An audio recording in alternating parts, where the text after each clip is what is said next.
जय श्री श्याम किसान साथियों, मैं मनीष कुमार नागर स्वागत करता हूं आपके अपने चैनल कोटा मंडी में। किसान साथियों, आज सोमवार का दिन था और सोमवती अमावस्या होने की वजह से भामाशाह मंडी से कोटा भामाशाह मंडी में अवकाश है साथियों, और अन्य मंडियां खुली है जहां एमपी की मंडियां भी खुली है और कुछ राजस्थान की मंडियों में भी आज आवक आई है। और बाजार भाव की बात करें साथियों तो मध्य प्रदेश की सारी मंडियों से रिपोर्ट आ रही है कि आवक का प्रेशर बहुत स्लो है और बाजार बहुत शानदार तेज देखने को मिलेंगे। नीमच मंडी में तो 500 से लेकर 1,000 तक तेज है, बाकी इंदौर में भी 500-700 रुपये प्रति क्विंटल तेज देखने को मिल रहे हैं। 12 में भी बाजार ठीक है और आवक का प्रेशर स्लो है। छिपा बड़ौद में भी आवक का कोई खास प्रेशर देखा नहीं गया, बाजार ठीक है। तो इसी प्रकार से साथियों आज हर मंडी से पॉजिटिव ही रिपोर्ट देखने को मिल रही है, जिसका पूरा श्रेय समस्त किसान भाइयों को ही जाता है। क्योंकि अगर आप लोग घबरा जाते और मंडियों में माल डाल देते इस समय तो बाजार यहाँ से टूटने के पूरे आसार बन रहे थे। लेकिन जो खुराना जी के इंटरव्यू से काफ़ी फर्क पड़ा है साथियों, निश्चित तौर पर उनको भी धन्यवाद देना चाहता हूं। उनके कहने से आप लोग रुके हैं साथियों। मैंने पिछले समीक्षा वीडियो में ही कह दिया था कि आवक का प्रेशर बनने के पूरे आसार हैं और हुआ भी वैसा ही। बाकी आप लोगों ने मेरी तो बात नहीं मानी, खुराना जी की मानी है, तो उसके लिए बहुत बहुत धन्यवाद आप लोगों को। आपने आवक का प्रेशर थोड़ा कंट्रोल किया है। बाकी कई किसान साथी एक चीज़ और उनके दिमाग में थे कि भैया बहुत सारा माल रुका हुआ है। तो भैया सीधी सी बात है, अगर आप डरते हो क्या करना चाहते हो तो इस प्रकार का सीधा सा फॉर्मूला है। हर महीने अगर आपके पास 50 कट्टे रखे हुए हैं तो 15-15 कट्टे करते हुए आप हर महीने तेजी में माल बेचिएगा साथियों, मंदी में नहीं। जब भी तेजी लगे कि आपको हाँ तेजी का रुख बन रहा है, मनीष भैया मंडी से तेजी बता रहे हैं 2-3 दिन तक, तो आप उस समय तेजी में अपने माल को विक्रय हेतु ला सकते हैं। बाकी मंदी आए तो रुक जाइएगा साथियों, तो ऐसा फॉर्मूला है। बाकी आने वाले कुछ दिनों की बात करें, समीक्षा की बात करें तो बाजार एक यहाँ पे एक मंदी का आसार बन रहा था, लेकिन आप लोगों की मेहनत से ये मंदी का आसार टूट चुका है पूरी तरीके से। तो बाजारों में रौनक ही रहेगी साथियों, कहीं कोई घबराने की बात नहीं है। अगर आवक का प्रेशर इसी प्रकार रहता है तो बाजारों में कहीं से कहीं तक कोई टेंशन लेने वाली बात नहीं है। बाजार कुछ प्लस ही रहेंगे, माइनस नहीं जाएंगे। लेकिन अपने माल को थोड़ा करते हुए साथियों मैं फिर से सलाह देता हूं, अपने माल को इसी प्रकार से हर महीने 15-15 कट्टे करते हुए बेचते हुए चलें। घबरा कर बिल्कुल माल न लाएं। और जो किसान साथी सट्टा लगाना चाहते हैं, आप स्वतंत्र हो भाई, जो आपको करना है वो आप कर सकते हो। बाकी मैं उन किसानों के लिए कर रहा हूं जो डेली वीडियो देखता है, तो आप मेरी बात को मान लीजिएगा साथियों। हर महीने थोड़े कट्टे करते हुए आप बेच सकते हैं माल को, क्योंकि बहुत अच्छे भाव हैं। यहाँ पे पूरा माल रोकने की भी बिल्कुल सलाह नहीं दी जा सकती। और साथियों बात करें सुपर शंकर लहसुन की, आपको बता देता हूँ इस प्रकार की क्वालिटी है साथियों, जो दिल्ली से आ रही है, वहाँ हरियाणा से इंद्री गांव है वहाँ से आ रहा है। कल खुराना जी और राणा जी गए भी थे परसों के दिन, जो संस्था है वहाँ से जहाँ से बीज रिलीज हुआ है साथियों NHRDF की, तो उन सर ने जो बताया है मैंने उनसे भी बात की है। खुराना जी से भी काफ़ी लंबी चर्चा मेरे इस बीज के लिए हुई है, जो जानकारी वहाँ से जुटा के लाए हैं। वैसे तो देखा जाए साथियों तो देखने में आपको आम लहसुन ही लग रहा होगा, लेकिन ये आम नहीं है। बहुत खासियत है इस लहसुन की, कुछ में पर्दे कम है, क्योंकि पूरे यहाँ तक आते आते ये 8-7 बार उठ पड़ा में आया है साथियों। तो पर्दा हो ही जाता है डैमेज। अगर कट्टी को एक जगह दूसरी जगह रखते हैं तो उसमें पर्दी कम होने की शिकायत हो ही जाती है। तो वो नॉर्मल सी बात है, अपन को बीज के लिए खरीद करनी है और बीज के लिए लगाना है, दुकान पे बेचना नहीं है बच्चुर्गी पे। बाकी इस प्रकार की जो क्वालिटी है, आप देखिएगा इसका शेप कितना प्यारा है, लट्टू जैसा शेप देखने को मिल जाएगा। और बाकी कलियों की बात करें तो आपको मैं आसानी से दिखाने का प्रयास करता हूँ। ये सबसे छोटा लहसुन, इसका सबसे छोटा लहसुन है जो मैं आपको दिखा देता हूँ।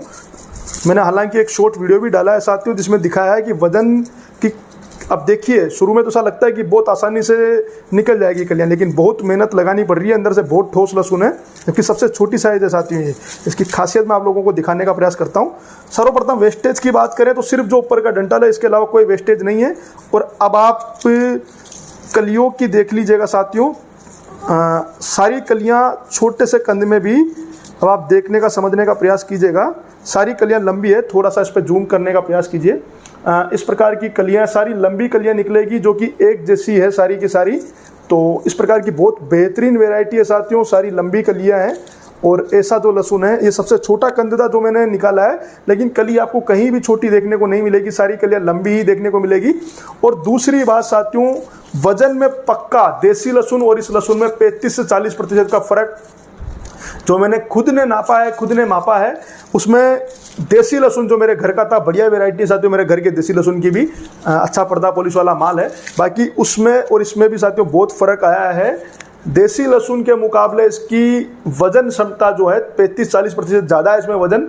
तो ये कहीं ना कहीं सीधी सी बात है साथियों, जैसे ये कली है, उसकी एक कली है, एक ही पौधा तैयार होगा, सब कुछ एक ही पौधा बनेगा।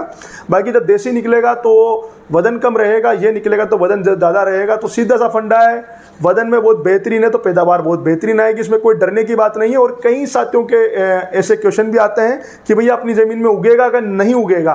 तो भैया ये कोई अलग वेराइटी नहीं है हिमाचल का या फिर कोई फार्मिंग वार्मिंग ही उग जाता है यहाँ तो। बाकी कोई अलग वेराइटी का लहसुन नहीं है, ये लहसुन ही है देसी लहसुन से, जो यमुना सफ़ेद का G282 शायद G282 का अपडेट वर्जन है, जो कल बता रहे थे खुराना जी भी मुझे, उसी का अपडेट वर्जन किसान ने तैयार किया है। इंद्री के कुछ हरियाणा करनाल के आसपास के, इंद्री के आसपास के कोई गांव है, वहां पे ये बीज तैयार हुआ है। कुछ किसानों ने इसकी लहसुन के साथियों GI टैग की भी मांग उठाई है खुराना जी ने, जो बहुत जल्दी हो सकता है कि इस मांग को जल्दी ही सरकार स्वीकार करेगी, जिसमें कुछ लंबा प्रोसेस लगेगा।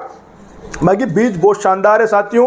और बात रही उगने ना उगने की, तो गारंटेड है, अगर सर ने खुद ने कहा है, जिन्होंने ये बीज उत्पन्न करवाया है, जहाँ से बीज से NHRDF की संस्था ने बीज उपलब्ध किसानों को करवाया है, तो NHRDF का यमुना सफ़ेद जो G282 अपने यहाँ भी और राजस्थान में भी होता है और अच्छी उसकी पैदावार भी है। बाकी उसका अपडेट वर्जन है साथियों, पूरी कलियाँ एक समान निकलेगी, छोटे कंद में भी कोई वेस्टेज नहीं है, सारी कलियाँ लंबी और बिल्कुल एक जैसी कलियाँ निकलेगी, छोटी कली का कोई काम नहीं है, वजन में बहुत शानदार है। तो इस प्रकार की वेरायटी है। और बाकी ये बीज साथियों उपलब्ध हो जाएगा। लगभग 4-5 गाड़ी आ चुकी है और पूरी बिक चुकी है। आज भी एक गाड़ी आई है सुबह, उसमें से भी लगभग काफ़ी माल बिक चुका है, जो कि मैं आपको नंबर स्क्रीन पे मेरे पिताश्री के डाल दूंगा। केतुन के समीप किशनपुरा गांव है साथियों, यहाँ पर ये मेरे घर पे रखा हुआ है बीज, खुराना जी के द्वारा आता है, उन्हीं के द्वारा वेरीफाइड होकर आता है, सारा काम उन्हीं का ही है साथियों। मैं आप लोगों को बीज उपलब्ध करा रहा हूँ और मैं किसी पर विश्वास करूँ ना करूँ, लेकिन मैं खुराना जी पे हमेशा विश्वास करता हूँ और करता रहूँगा साथियों। क्योंकि जो व्यक्ति साथियों अपने काम धंधे छोड़कर किसानों के हित में, सोयाबीन हो चाहे लहसुन हो, उसकी चर्चा करता है, तो उस पर विश्वास करना बिल्कुल बनता है। बाकी बाजार भाव की बात करें साथियों सुपर शंकर की, तो डेली ही इसके बाजार बढ़ रहे हैं। उम्मीद है कुछ समय के बाद सुपर शंकर लहसुन बहुत शानदार जोरदार बाजार भाव में बिकने लग जाएगा, ऐसा मुझे अनुमान है, क्योंकि लहसुन कम है, शॉर्टेज का लहसुन है और डिमांड बहुत जोरदार शानदार देखने को मिल रही है। और साथियों बात करें लहसुन के भविष्य की, तो लहसुन में अभी तो फिलहाल कहीं से कहीं तक कोई डरने की उम्मीद नहीं है। उल्टा मुझे ऐसा लग रहा है कि यहाँ से अभी लहसुन 30-40 रुपए का जंप और लेगा, ये पक्की बात है। और डिहाइड्रेट गार्लिक की भी बात करें, गार्लिक फ्लेक्स की मैंने कहा था साथियों 250 तक जा सकता है, 210-215 पे ट्रेड कर रहा है, बहुत जल्दी 250 का आंकड़ा भी डिहाइड्रेट लहसुन जो गार्लिक फ्लेक्स है वो पार कर ही लेगा। तो बाबा श्याम की कृपा से अभी तक की जो जितनी भी समीक्षा वीडियो बनाई है सभी 100% सही निकली है। बाबा श्याम से प्रार्थना है ये समीक्षा वीडियो भी बहुत शानदार अच्छी निकल जाए। और बाकी जो बीज का माहौल है साथियों की रकबा कितना क्या, तो सीधा सा फंडा है साथियों, जो पिछले साल लगाया था या तो उतना लगा लो या उससे 1-2 बीघा कम कर लो, बाकी बढ़ाने का तो बिल्कुल दिमाग में ख्याल कहीं से मत लाओ। ऊटी की जगह साथियों आप यहाँ शिफ्ट होइए। ऊटी का मैं बता दूं साथियों, कसम खा के कह रहा हूँ, मेरे पास तमिलनाडु से परसों के एक दिन पहले फ़ोन आया कि भैया ऊटी का ऐड आप कर दीजिए, आपको बहुत अच्छी रकम देंगे।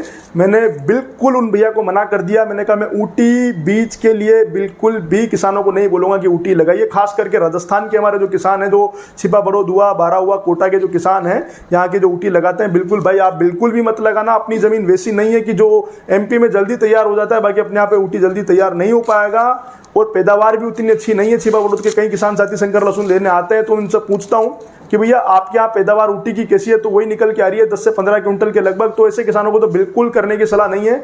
50-50 हज़ार रुपये क्विंटल ऊटी बिक रहा है साथियों, जो कि गीला है। और जो पिछले जिन्होंने खरीदा था गीला माल, आधा तो उनका खराब हो चुका है। MP से काफ़ी शिकायत आई है साथियों ऐसे मालों की कि काफ़ी दुश्मन बन जाएंगे। इस चीज़ का जिक्र करूँगा, लेकिन मेरा सीधा सा फंडा है किसानों की जागरूकता के लिए मैं किसी से भी दुश्मनी लेने के लिए तैयार रहता हूँ। पिछले जो ऊटी खरीदी की थी 1 महीने से जो पागलपन दिखा रहे थे, उसका खामियाजा किसान भुगत ही रहे हैं। जो बीज लेकर गए थे 4-4 क्विंटल, एक तो उसका वजन 2 क्विंटल रह गया, उसमें से खराब हो गया, तो बहुत नुकसान हुआ है उन किसानों को। तो उनसे थोड़ा सा सीख आप लोग ले लीजिएगा। ऊटी की जगह ऐसे बीजों को लगा के ट्राई कीजिएगा साथियों। जो खुराना जी खुद मोटी इसको प्रमोट कर रहे हैं, तो गलत चीज़ तो होगी नहीं, बढ़िया चीज़ें थोड़ा थोड़ा लगाकर आप लोग कर सकते हैं इसको।